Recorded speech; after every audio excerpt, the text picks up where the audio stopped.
नमस्कार साथियों, मैं doctor Manoj Ahuja Ahuja news channel में आपका हार्दिक अभिनंदन करता हूं। आहूजा न्यूज बुलेटिन देखने से पहले हम आपको बता दें, हमारा न्यूज चैनल कोई प्रोफेशनल चैनल नहीं है। कानून की विशेष जानकारियां दिखाना, मौजूदा विधानसभा से संबंधित महत्वपूर्ण खबरें दिखाना और हमसे जो लोग जुड़े हुए हैं, हमारे सब्सक्राइबर्स, हमारे मित्र, हमारे शुभचिंतक, उनसे जुड़ी हुई महत्वपूर्ण खबरें दिखाना हमारे आहूजा न्यूज चैनल की पहली प्राथमिकता में शामिल है। आप भी हमारे आहूजा न्यूज चैनल के सदस्य बने। अगर आपने हमारे चैनल को सब्सक्राइब नहीं किया है तो सब्सक्राइब करें। तो आइए देखते हैं आज की। मसूदा विधानसभा क्षेत्र के भाजपा मसूदा मंडल के मसूदा में भड़ाना मार्केट में जन आक्रोश यात्रा में मसूदा वासियों ने जन आक्रोश यात्रा में आए हुए सभी पदाधिकारियों को माला और दुपट्टा पहनाकर स्वागत किया। मार्केट में युवा चौपाल का आयोजन हुआ। पदाधिकारी ने अपने अपने विचारों से जन आक्रोश यात्रा और सभा को संबोधित किया। पदाधिकारियों ने जन संपर्क करके जन आक्रोश आरोप पत्र के पत्रक वितरण किए। वह ग्रामवासियों ने शिकायत पेटी में कांग्रेस के खिलाफ शिकायत पत्र डाले। ग्रामवासियों ने कांग्रेस के खिलाफ जमकर नारेबाजी। ग्रामवासियों ने जन आक्रोश यात्रा के रथ पर पुष्प वर्षा करके मोदी मोदी नारे लगाकर स्वागत किया। जन आक्रोश यात्रा में पूर्व जिलाध्यक्ष एवं विधानसभा संयोजक नवीन शर्मा, समन्वयक वीरेंद्र सिंह कानावत, यात्रा सह संयोजक गणपत मुनीम, विधानसभा विस्तारक मोहन सिंह मेहरा, मसूदा मंडल अध्यक्ष योगेंद्र सिंह राठौड़, देवमाली पूर्व सरपंच लादूराम गुर्जर, सुभाष जी वर्मा, किसान मोर्चा जिलाध्यक्ष भंवर लाल बुला, भाजपा नेता कैलाश गुर्जर, कैलाश लांबा, खरवा, उमराव सेहललवानी, मंडल अध्यक्ष जगदीश सिंह, महिला मोर्चा जिलाध्यक्ष मुकेश कंवर राठौड़, महावीर गुर्जर, मंडल महामंत्री मनोज जैथलिया, युवा मोर्चा मसूदा मंडल अध्यक्ष मनीष कुमार जोशी, ब्रजराज सिंह, पवन जी नगर, विपिन चंदेल, भिनाय मंडल महामंत्री सुरेश जानगिर, सत्यनारायण छिपा, मुरलीधर रामचंद्रानी, पुखराज बुरर, राजेश खेरालिया, जितेंद्र माली, टीकम मेघवंशी, जसराज पनवार, प्रशांत, महिपाल जाट, पवन जाट, करण जाट, सुनीता प्रजापत, अनिता, जगदीश राजपुरोहित, गोपाल, रामगस, अन्य पदाधिकारी एवं भाजपा नेता उपस्थित रहे। यात्रा विधानसभा संयोजक नवीन जी शर्मा व पदाधिकारियों ने अपने अपने विचारों से जन आक्रोश यात्रा में सभा को संबोधित किया।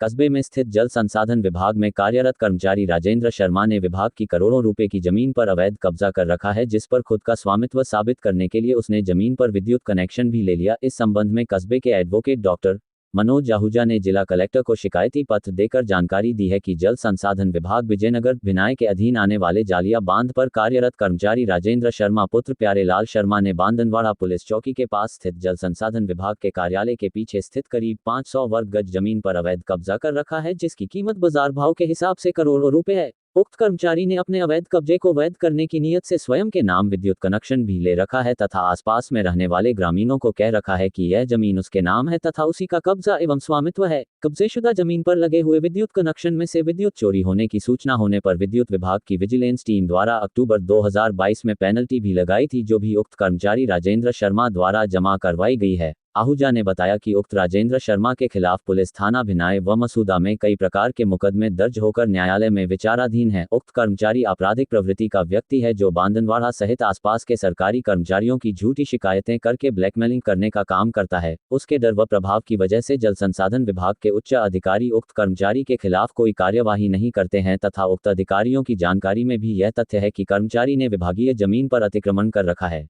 लेकिन विभागीय अधिकारियों की मौन सहमति की वजह से उक्त कर्मचारी ने विभाग की करोड़ों रुपए की जमीन पर कब्जा कर रखा है।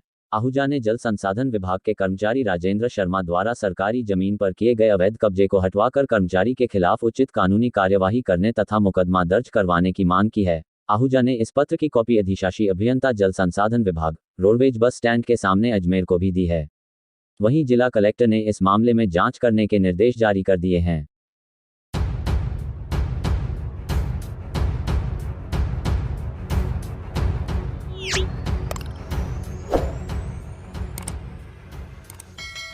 प्रशासन की घोर लापरवाही व उदासीनता के चलते अतिक्रमियों के हौसले इतने बुलंद होते जा रहे हैं कि फिर चाहे सरकारी भवन हो, चरागाह भूमि हो या चाहे सिवायचक जमीन हो, अतिक्रमी अतिक्रमण करने से नहीं चूक रहे हैं। यात्री विश्राम गृह के कांटों की बाड़ लगाकर किया अतिक्रमण। कस्बे में अतिक्रमियों के हौसले इतने बुलंद है कि नागोला उप तहसील कार्यालय से महज 400 मीटर की दूरी पर मोची मोड़ चौराहे पर स्थित यात्री विश्राम गृह भवन के चारों तरफ कांटों की बाड़ लगाकर अतिक्रमण कर लिया। ग्रामीणों ने बताया कि नागोला उप तहसील से 400 मीटर की दूरी पर मोची मोड़ चौराहे पर स्थित यात्री विश्राम गृह भवन के चारों तरफ कांटों की बाड़ लगाकर यात्री विश्राम भवन को अतिक्रमियों ने अपने कब्जे में ले लिया है तथा इसी रोड पर भूमाफिया द्वारा रोड के पास अवैध पक्के निर्माण को अंजाम दिया गया, जिसे प्रशासन की रोक के बावजूद कार्य को अंजाम दिया जा रहा है, जिसकी शिकायत पूर्व में भी ग्राम सभा नागोला में तथा नागोला उप तहसील कार्यालय में भी अतिक्रमण हटाने की मांग उठाई जा चुकी है। लेकिन आज दिन तक अतिक्रमण को प्रशासन नहीं हटा सका, जिससे ग्रामीणों में भारी आक्रोश व्याप्त है। प्रशासन को सब मालूम होते हुए भी प्रशासन कोई कदम नहीं उठा रहा है, क्योंकि अतिक्रमी राजनीति में अपना दबदबा रखते हैं। उल्लेखनीय है कि यात्री विश्राम घर 2011 में जिला परिषद अजमेर ने ग्राम पंचायत नागोला के द्वारा कराया गया था, जहां आने जाने वाले यात्री घुमंतु जाति के लोग तथा रामदेवरा जाने वाले यात्री रात्रि में भी यहीं विश्राम किया करते थे। लेकिन अब भूमाफिया द्वारा इस भवन को भी कब्जे में लेकर किसी को बैठने लायक नहीं रखा। रोड के सहारे ही अतिक्रमियों ने गोबर की रोडियां भी डाल दी, जिससे आए दिन दुर्घटनाएं होती रहती है। धड़ल्ले से हो रहे अवैध खनन। कस्बे में सरकारी जमीन पर धड़ल्ले से हो रहे अवैध खनन।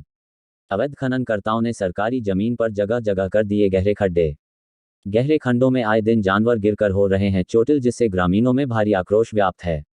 ग्रामीणों ने बताया कि गांव में अवैध खननकर्ताओं ने सरकारी जमीन, चरागाह भूमि व गोचर भूमि पर जगह जगह गहरे खड्डे कर दिए, जिससे अब जानवरों को चराने के लिए जगह भी नहीं बची है।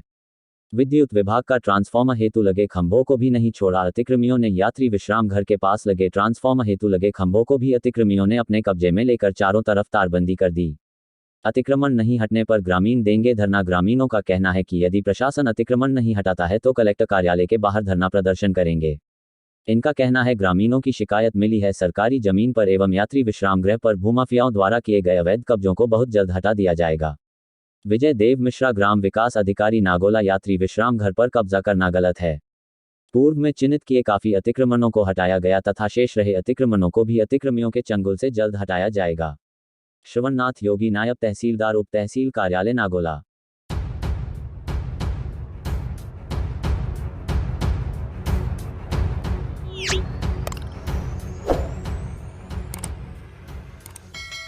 राजस्थान उच्च न्यायालय में शुक्रवार 16 दिसंबर को होने वाले चुनावों से पूर्व चुनाव संचालन समिति के चुनाव संचालन अधिकारी वरिष्ठ अधिवक्ता गोवर्धन सिंह फौजदार, वरिष्ठ अधिवक्ता परेश चौधरी एवं वरिष्ठ अधिवक्ता दिनेश चंद्र शर्मा वशिष्ठ ने चुनाव लड़ने वाले योग्य प्रत्याशियों की मीटिंग लेकर उन्हें चुनाव आचार संहिता का पाठ पढ़ाते हुए समस्त उम्मीदवारों को निर्देशित किया कि किसी भी प्रकार की मुद्रित प्रचार सामग्री जैसे कार्ड्स, पोस्टर, बैनर्स इत्यादि का राजस्थान उच्च न्यायालय परिसर में वितरण या चिपकाना पूर्णतः वर्जित होगा। यहाँ यह स्पष्ट किया जाता है कि दिनांक 14 दिसंबर को शाम 5 बजे के पश्चात किसी भी उम्मीदवार या उसके प्रतिनिधि समर्थक को निर्देशित किया जाता है उक्त दिनांक के पश्चात किसी भी प्रकार का प्रचार प्रसार के लिए उपयोग में ली जाने वाली सामग्री में केवल मात्र विजिटिंग कार्ड जो 3.5 गुना 2 इंच के उपयोग करने की इजाजत होगी। राजस्थान हाईकोर्ट परिसर में अधिवक्ताओं के अतिरिक्त अन्य किसी भी व्यक्ति का चुनाव प्रचार के लिए प्रवेश पूर्णतः निषेध रहेगा। यदि किसी प्रत्याशी उम्मीदवार का इस प्रकार का कृत्य पाया गया तो उसके विरुद्ध नियमानुसार जुर्माना व आवश्यक कार्यवाही कर उसे चुनाव से वंचित किया जा सकता है। सभी विद्वान अधिवक्ताओं से आग्रह है कि मतदान के लिए अपनी रसीद जो शपथ पत्र देने पर प्राप्त हुई है वह परिचय पत्र, Rajasthan high court bar association Jaipur पहचान पत्र अथवा बार काउंसिल ऑफ राजस्थान का पहचान पत्र साथ लावे, अन्यथा किसी भी परिस्थिति में मतदान नहीं कर पाएंगे। राजस्थान उच्च न्यायालय परिसर में बुधवार 14 दिसंबर को सायंकाल 5 बजे से आचार संहिता लागू होने के पश्चात चुनाव प्रचार बंद हो जाएगा। उसके पश्चात कोई प्रत्याशी या उसका प्रतिनिधि या समर्थक उम्मीदवार के पक्ष में राजस्थान उच्च न्यायालय परिसर में प्रचार रैली नहीं करेगा।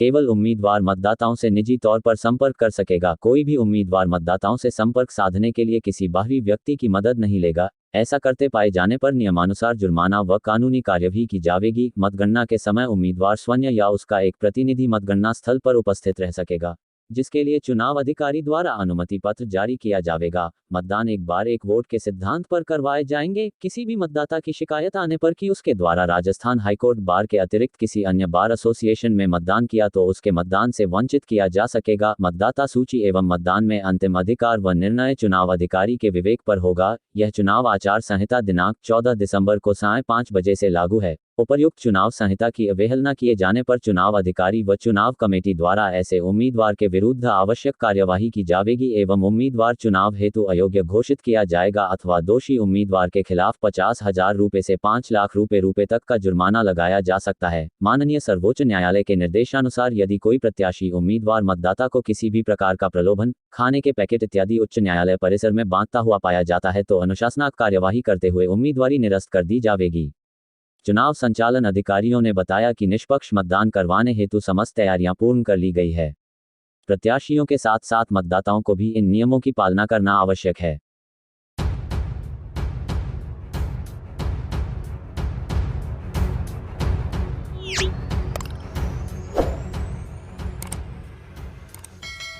शहर के सदर थाने में नवपदस्थापित थानाधिकारी प्रभातीलाल मीणा का आज अखिल भारतीय संयुक्त अधिवक्ता मंच के अजमेर संभागीय अध्यक्ष डॉक्टर मनोज आहूजा के नेतृत्व में अभिनंदन समारोह का आयोजन किया गया। इस अवसर पर बार एसोसिएशन नसीराबाद के पूर्व उपाध्यक्ष एडवोकेट हेमंत प्रजापति भी मौजूद रहे। इस अवसर पर नवपदस्थापित थानाधिकारी मीणा ने कहा कि अजमेर जिले के नसीराबाद सदर क्षेत्र में पिछले कुछ समय से गुंडा तत्व हावी होकर शांति भंग करने का प्रयास कर रहे थे। इस संबंध में पुलिस थाना नसीराबाद में मुकदमे भी दर्ज हुए हैं। आमजन में विश्वास और अपराधियों में डर की सार्थकता को सिद्ध करना उनकी पहली प्राथमिकता है। क्षेत्र में शांति व्यवस्थाएं कायम रखना उनकी पहली प्राथमिकता है और रहेगी। गुंडागर्दी किसी भी हालत में बर्दाश्त नहीं की जाएगी। इस अवसर पर एडवोकेट व पत्रकार डॉक्टर मनोज आहूजा ने बताया कि सब इंस्पेक्टर प्रभाती लाल अजमेर के सरवाड़ ब्यावर सदर सिविल लाइंस में बतौर सहायक उप निरीक्षक सेवाएं दे चुके हैं तथा जिले के बांदर सींदरी थाने में भी थानाधिकारी के पद पर रह चुके हैं। इसके अतिरिक्त जिले के विभिन्न थानों में भी अपनी बेहतरीन सेवाएं देते हुए उन्होंने अच्छे कार्य किए हैं। इसलिए पुलिस अधीक्षक ने उन्हें शहर के सदर थाने की व्यवस्थाएं सुधारने के लिए थानाधिकारी की जिम्मेदारी सौंपी है, जो इस थाने की जिम्मेदारी का निर्वहन अच्छे तरीके से करते हुए राजस्थान पुलिस की छवि को निखारने में महत्वपूर्ण भूमिका अदा करेंगे।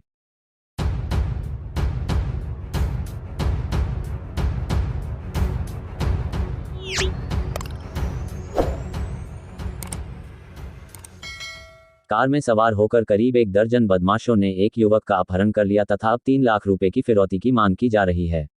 मामला केकेडी सिटी थाना क्षेत्र के मानखंड गांव का है। मामले की जानकारी मिलते ही केकेडी सिटी पुलिस ने बदमाशों की तलाश में अलग अलग टीमें बनाकर लगाकर दबिश दे रही है तथा बदमाशों की तलाश में जुटी हुई है, मगर फिलहाल बदमाश पुलिस के हाथ नहीं लगे हैं। मामले में युवक की पत्नी ने भी केकेडी सिटी थाने में अपहरण का मामला दर्ज करवाया है। अपहरण हुए युवक की पत्नी मानखंड निवासी राधा देवी ने केकेडी सिटी थाने में मुकदमा दर्ज करवाते हुए बताया कि मंगलवार शाम वह अपने परिवार के साथ घर पर ही थी, तभी खवासपुरा जिला टोंक निवासी हीरा गुर्जर गिरोह बनाकर 10-12 अन्य लोगों के साथ कार लेकर उसके घर आया तथा आते ही घर में घुस गया तथा उसके पति के साथ मारपीट की। जब वह अपने पति बीच बचाव कराने आई तो बदमाशों ने उसके साथ भी मारपीट करी।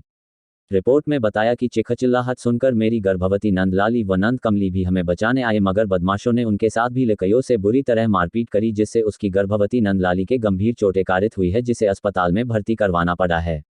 रिपोर्ट में बताया कि मारपीट के कारण उसके व उसकी नंदों के चोटें कारित हुई है। मारपीट के बाद बदमाशों ने उसके पति को कार में डालकर बंधक बनाकर अपहरण कर अपने साथ ले गए। रिपोर्ट राधा देवी ने बताया कि बदमाश युवक उसके पति के साथ कोई भी अनहोनी घटना कारित कर सकते हैं तथा उन्होंने उसके पति को छोड़ने के लिए नाजायज रूप से 3 लाख रुपए की मांग की है। मामले को लेकर अपहरण हुए युवक की पत्नी ने वारदात के तुरंत बाद पुलिस कंट्रोल रूम पर जानकारी दी, जिसके बाद केकेडी सिटी पुलिस मौके पर पहुंच गई। एसआई राजेंद्र शर्मा ने बताया कि बदमाशों की तलाश के लिए फिलहाल केकेडी सिटी पुलिस की 2 टीम लगातार दबिश दे रही है तथा बदमाशों की तलाश में जुटी हुई है। मामले में महिला की रिपोर्ट पर केकेडी सिटी पुलिस ने मुकदमा दर्ज कर लिया है।